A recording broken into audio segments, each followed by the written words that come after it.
The thunder crashed above as Porter Dalton urged his stallion through the torrential downpour, the brim of his hat doing little to shield his eyes from the relentless rain.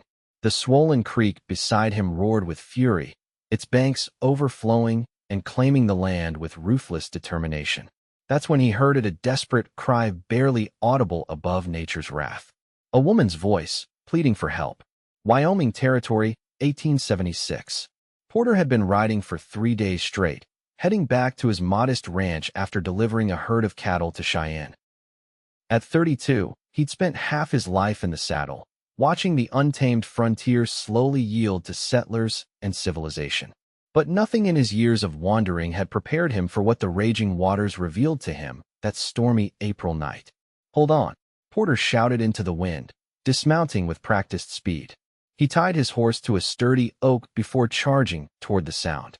The rain-slicked grass betrayed his footing, sending him sliding down the muddy embankment. His boots sank into the soft earth as he squinted through the downpour.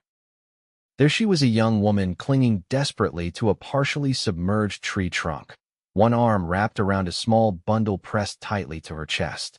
Her free hand gripped the slippery bark as the current thrashed against her. "Madam," Porter called out. "Hold tight." The woman's face turned toward him, terror etched across her features. Her dark hair plastered against pale skin, she nodded weakly. The bundle in her arms moved slightly, a baby, no doubt. Porter's heart hammered in his chest. He waded into the frigid water, the current immediately threatening to sweep his legs from under him. Each step was a battle as the water rose from his knees to his waist. 20 feet had never felt so vast. "I'm coming," he reassured her, his voice nearly drowned by the roar of the water. The woman's grip was failing. Porter could see her fingers slipping from the trunk, her strength fading with each passing second. The baby in her arms let out a muffled cry. With a final surge of determination, Porter lunged forward, his hand catching her wrist just as she lost her hold. The current immediately pulled at them both, threatening to drag them downstream.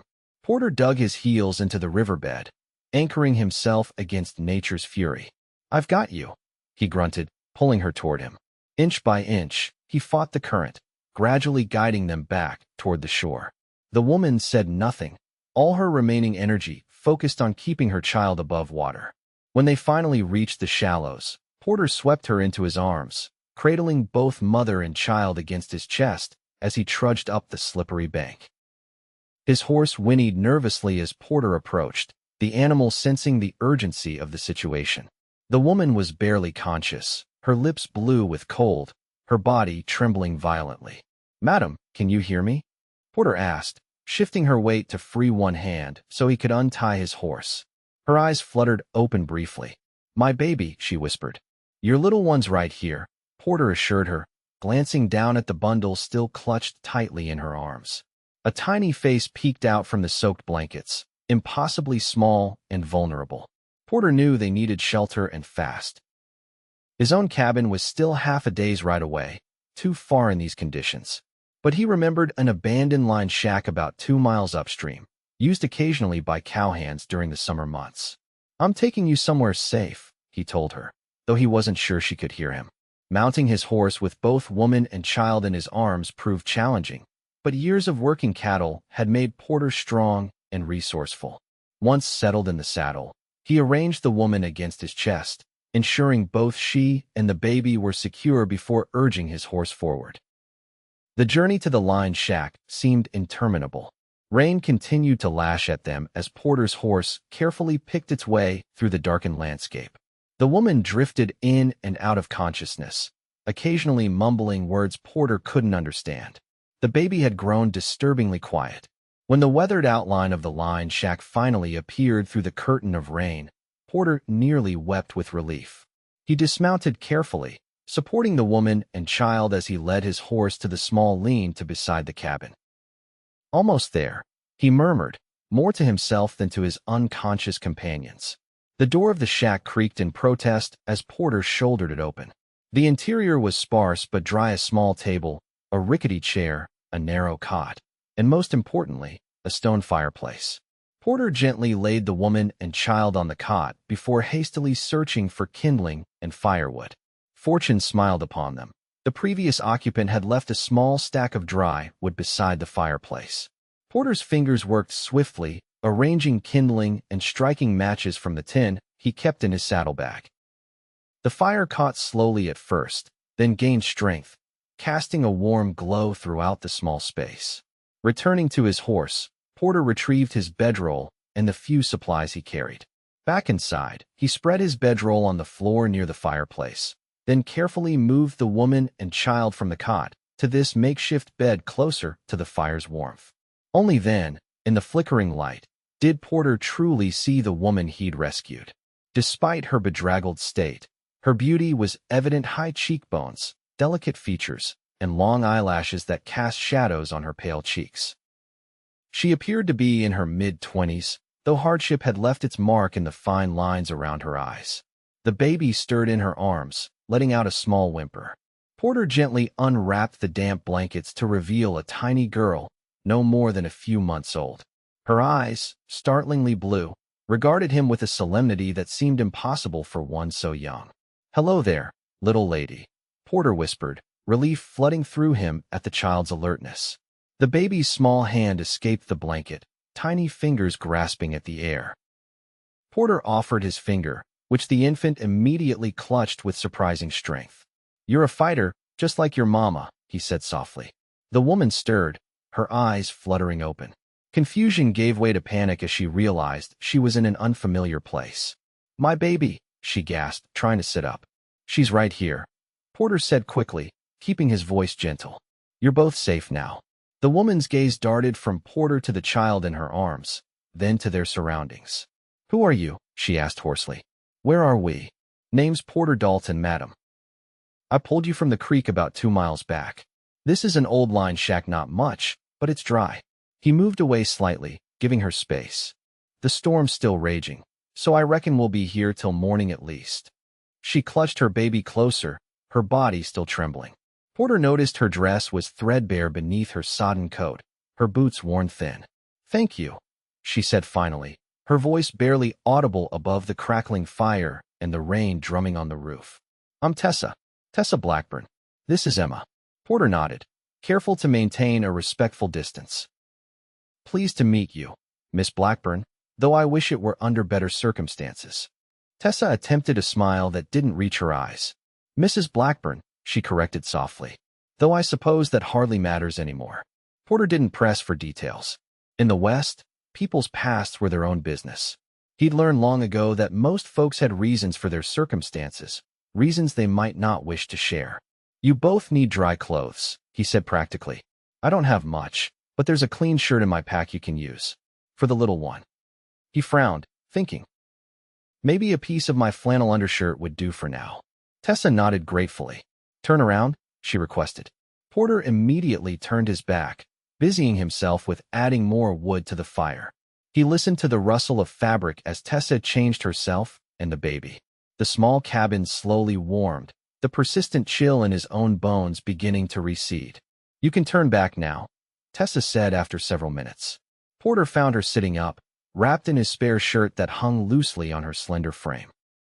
She'd fashioned a small bundle for Emma from what appeared to be her own petticoat, supplemented with pieces of Porter's flannel, as he'd suggested. Their wet clothes were spread near the fire to dry. "Are you hungry?"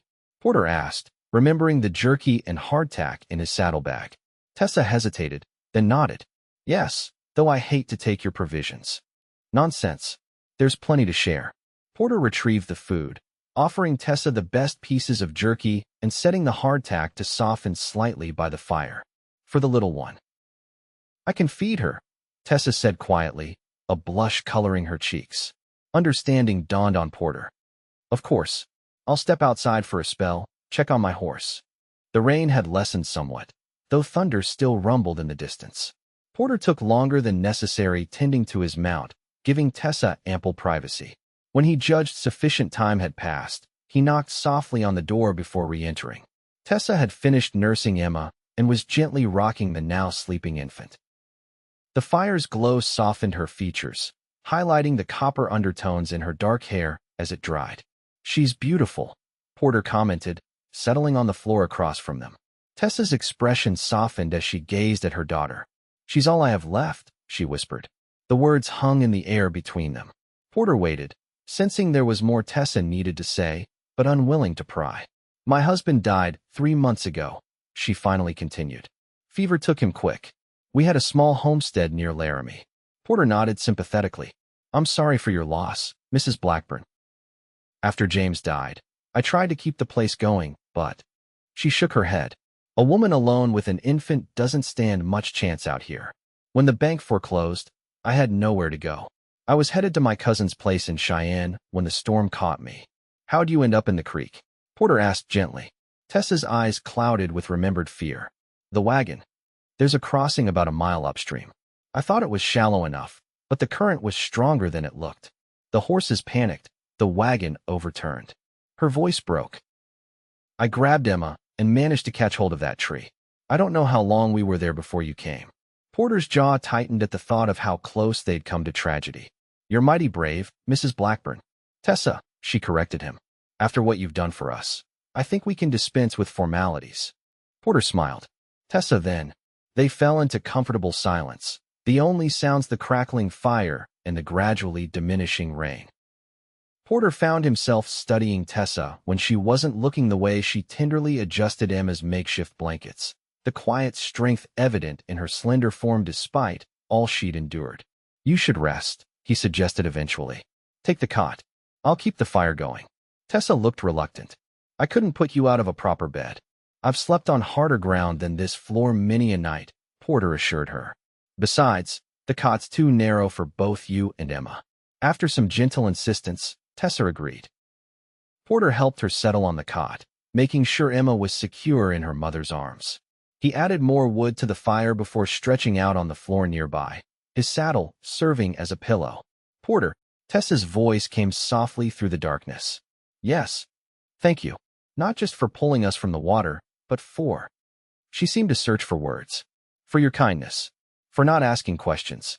Porter smiled into the shadows. Get some sleep, Tessa. We're safe here.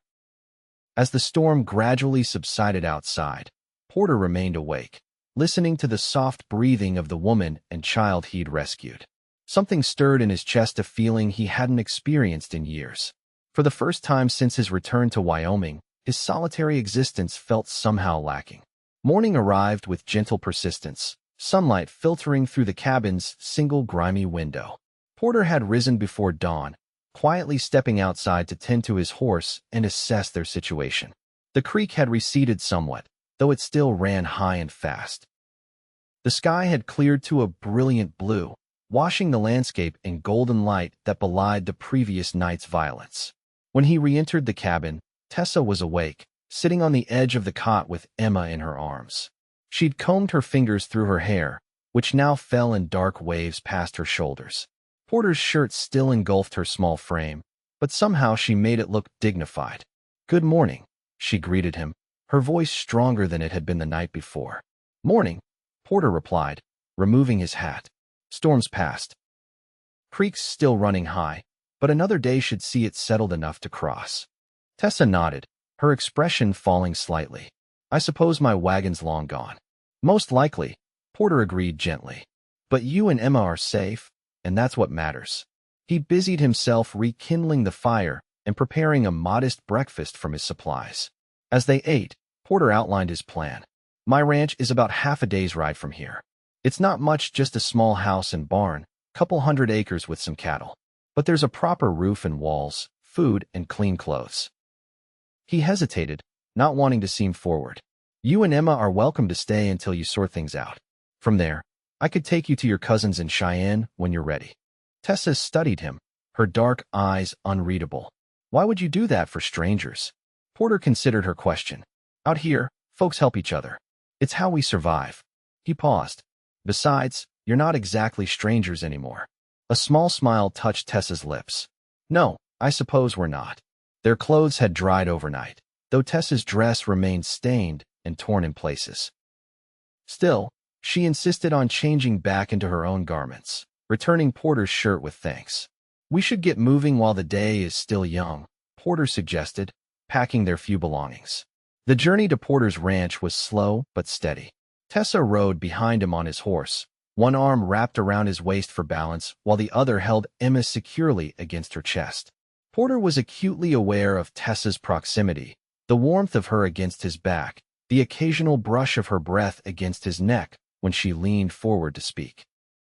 They arrived at Porter's homestead as the sun began its westward descent. The ranch was modest, but well-maintained, a sturdy two-room cabin with a covered porch, a barn with adjoining corral, and a small chicken coop. Cattle grazed in the distance, and a vegetata garden flourished beside the house. "It's lovely," Tessa said sincerely as Porter helped her dismount. "It's home," he replied simply. Porter showed Tessa to the smaller of the two rooms, which contained a narrow bed and a chest of drawers. "This was meant to be a child's room someday," he explained, somewhat awkwardly. "Never got around to furnishing it proper, but the bed's comfortable enough." Tessa looked at him curiously but didn't ask the question he could see in her eyes. Instead, she thanked him and set about settling Emma, who had grown fussy during the final leg of their journey. While Tessa tended to her daughter, Porter prepared a more substantial meal than they'd had at the line shack. He wasn't much of a cook, but years of bachelor living had taught him the basics. By the time Tessa emerged from the bedroom, he'd managed a respectable stew from preserved vegetables and salted beef. "Something smells wonderful," Tessa commented, Emma cradled in one arm. Porter gestured to the table. "Nothing fancy, but it'll fill your belly." They ate in companionable silence, broken occasionally by Emma's soft coos. Afterward, Tessa insisted on washing the dishes, brushing aside Porter's protests. "I may have lost everything else, but I haven't lost my ability to contribute," she said firmly. Porter nodded, respecting her pride. "Fair enough. Though while you're staying here, you're a guest, not a servant. And how long might that be?" Tessa asked quietly, her hands stilling in the wash basin. Porter leaned against the doorframe. "As long as you need. No rush to decide your next steps." That night, as Porter lay in his bed listening to the familiar creaks and groans of his home, he found himself thinking of the woman and child sleeping just across the narrow hallway. They'd brought something to his house that had been missing for too long, a presence that made the spaces between the walls feel less empty. Days passed, gradually stretching into weeks. Spring blossomed fully across the Wyoming landscape, painting the rolling hills with wildflowers and fresh grass. Porter continued his daily work tending cattle, mending fences, preparing for the summer ahead, while Tessa established her own routine at the ranch. She proved herself remarkably capable, taking over the household tasks with quiet efficiency. The cabin grew noticeably more comfortable under her care. Curtains appeared at the windows, crafted from fabric Porter hadn't even known he owned. Meals became more varied and flavorful. Even the air seemed somehow fresher, scented occasionally with wild sage she gathered from the hillsides. Emma thrived in the stable environment. At nearly 6 months old, she was beginning to show distinct personality, bright-eyed and curious, with a ready smile that never failed to lighten Porter's heart. He found himself increasingly charmed by the infant's attempts to crawl, her delighted giggles when he made silly faces, the way she studied him with solemn concentration when he spoke. One evening in late May, Porter returned from a long day of mending distant fence lines to find Tessa on the porch, shelling peas while Emma napped in a makeshift cradle nearby. The setting sun cast a golden glow across the scene, and Porter found himself pausing to appreciate the picture they made. "You're staring, Mr. Dalton," Tessa observed without looking up, though her tone was light. "Sorry," Porter said, removing his hat as he approached. "Just thinking how nice it is to come home to something besides an empty house." Tessa's hand stilled, her eyes meeting his. "I've been meaning to talk to you about that." Porter's heart sank. Of course, she'd be wanting to move on, continue to her cousins as originally planned. He'd grown so accustomed to her presence that he'd almost forgotten their arrangement was temporary. "I received a letter from my cousin yesterday," Tessa continued, confirming his fears. The weekly supply wagon had brought mail along with provisions. "She's moved to Denver. Her husband found work with the railroad." "I see," Porter said carefully. "Denver's quite a journey." Tessa nodded, setting aside her bowl of peas. "Which is why I've been considering my options." Porter sat beside her on the porch step, maintaining a respectful distance. "Whatever you decide, I can help you get there safely." "That's just it," Tessa said softly. "I'm not sure I want to go anywhere." Porter turned to look at her, afraid to misinterpret her words. What are you saying, Tessa? She met his gaze directly, courage evident in her dark eyes. I'm saying that Emma and I have found something here that I didn't expect. Security, peace. She paused, and perhaps something more. Porter's heart hammered in his chest. I wouldn't want you to feel obligated to stay out of gratitude. It's not gratitude, Porter. Tessa's voice grew softer. At least, not only gratitude. The air between them seemed to thicken with unspoken feelings. Porter had known for weeks that his interest in Tessa had grown beyond simple concern for her welfare, but he'd kept his thoughts carefully guarded, unwilling to take advantage of her vulnerable position. I'm not a wealthy man, he said finally. This ranch, it's modest, but it's mine, free and clear. There's room to grow, if a person was of a mind to put down roots. Tessa smiled, the expression lighting her features. I've never cared much for wealth. Stability, kindness, integrity, those matter far more to me. Porter took a deep breath. Tessa, I don't want to rush you. You've been through so much. Life out here doesn't always allow for long courtships, she replied pragmatically. We've lived under the same roof for nearly 2 months. I've seen the man you are, Porter, how you work from sunup to sundown without complaint, how gentle your hands are with Emma, how you never raise your voice even when things go wrong. Porter felt a warmth spreading through his chest that had nothing to do with the spring evening. And I've seen your strength, your determination, how you face each day with purpose despite everything you've lost. Emma stirred in her cradle, letting out a small sound that immediately drew Tessa's attention. She lifted the baby, cradling her close as the infant blinked sleepily. There's my sweet girl, Tessa murmured, pressing a kiss to Emma's forehead. Porter watched them, this woman and child who had so unexpectedly entered his life. She needs a father, he said quietly. Tessa looked up, her expression serious. She does. And she hesitated. I find myself needing something too. Porter reached out slowly, giving Tessa every opportunity to pull away as he gently tucked a strand of hair behind her ear. What might that be? A partner, she answered simply. Someone to share the burdens and joys of life. Porter nodded, understanding the significance of what she was saying. I'd like to court you properly, Tessa. I know we've done things backward, with you living here already, but yes, Tessa interrupted, a smile spreading across her face. I'd like that very much. Summer bloomed across the Wyoming Territory, bringing long, sun-drenched days and brief, star-filled nights. Porter and Tessa's courtship progressed with the steady rhythm of the season's walks at sunset along the creek where he'd first found her, Sunday picnics in the shade of cottonwoods, quiet evenings on the porch, talking long after Emma had fallen asleep. Porter found himself sharing stories he'd never told anyone about his childhood in Pennsylvania, his journey west after the war, the dreams that had driven him to carve out this small piece of wilderness for himself. Tessa, in turn, spoke of her own past, her upbringing in Missouri, her marriage to James, their hopes for a new beginning in Wyoming that had ended so abruptly with his death. I thought my life was over when I lost him, she confessed one evening as they sat beside the creek, Emma sleeping in a basket nearby. Not just because I loved him, but because I couldn't imagine how Emma and I would survive alone. Porter reached for her hand, his calloused fingers entwining with hers. You're stronger than you knew. Tessa squeezed his hand. Perhaps, but there's strength in partnership too.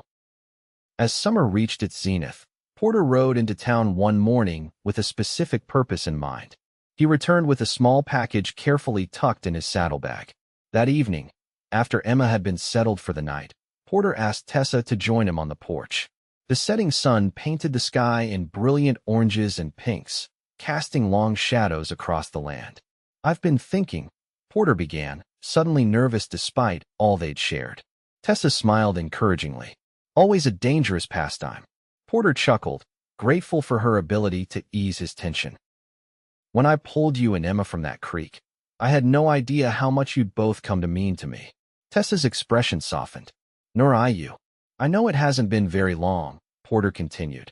But out here, a person learns to recognize what matters quickly. He reached into his pocket, withdrawing a simple gold band. This was my mother's. She gave it to me before she died, said I should save it for when I found someone special. Tessa's eyes widened, her hand rising to cover her mouth. Porter knelt before her, the worn boards of the porch creaking beneath his knee. "Tessa Blackburn, would you do me the honor of becoming my wife? Of letting me be a father to Emma, and building a life together right here?" Tears welled in Tessa's eyes, spilling onto her cheeks. "Yes," she whispered. "Yes, Porter." He slipped the ring onto her finger, a perfect fit, as though it had been waiting all along for her hand. When he rose and gathered her into his arms, their kiss held the promise of all the days to come. They were married 2 weeks later in the small church in town, Emma cradled in the arms of a neighbor as they spoke their vows. The ceremony was simple, attended by the handful of ranchers and townspeople Porter had come to know over the years. Tessa wore a dress of pale blue calico, her dark hair adorned with wildflowers Porter had gathered that morning. "I now pronounce you husband and wife," the preacher declared, his weathered face creasing in a smile. "Mr. and Mrs. Porter Dalton." The small gathering erupted in cheers and well wishes. As Porter kissed his bride, he felt a sense of completeness he'd never known before. The years that followed brought both joys and challenges, as life on the frontier always did. The ranch prospered under their joint care, Porter's knowledge of cattle and land complemented by Tessa's practical management of their resources. Their herd grew, as did their garden and chicken flock. They added a room to the cabin, then another as their family expanded. Emma grew into a spirited young girl with her mother's dark hair and an independence that both delighted and exasperated her parents. She was joined by a brother, James Porter, named for both his fathers, the one she'd never known and the one who had chosen her. 2 years later, a sister arrived, Catherine Rose, with Porter's blue eyes and Tessa's delicate features. On the 5th anniversary of the day Porter had pulled Tessa and Emma from the creek, they stood together on their porch, watching their children play in the yard as the sun set behind the distant mountains. "Do you ever think about how close we came to never having this?" Tessa asked, leaning into her husband's embrace. Porter tightened his arm around her waist. "Every day? If I'd taken a different trail, if I hadn't heard your voice above the storm. If the current had been just a bit stronger, if you hadn't been strong enough to fight it," Tessa continued. They stood in silence for a moment, acknowledging the fragility of the life they'd built together. Emma's laughter rang out as she chased her younger siblings in a game of tag, her voice strong and clear in the evening air. "I used to think saving you both was the bravest thing I'd ever done," Porter said softly. "But now I know it was just the beginning. Real courage is what you've shown every day since building a new life, loving again, raising these children." Tessa turned in his arms, raising a hand to his cheek. The gold band on her finger caught the last rays of sunlight. "We've been brave together," she corrected him. "And we've been blessed." Porter leaned down to kiss her, still marveling at how perfectly she fit against him. "More than I ever dreamed possible." As darkness settled over the Wyoming landscape, Porter Dalton gathered his family inside their home. The fire he'd built in the hearth, not unlike the one he'd kindled on that stormy night 5 years ago, cast a warm glow throughout the room, illuminating the faces of those he loved most in the world.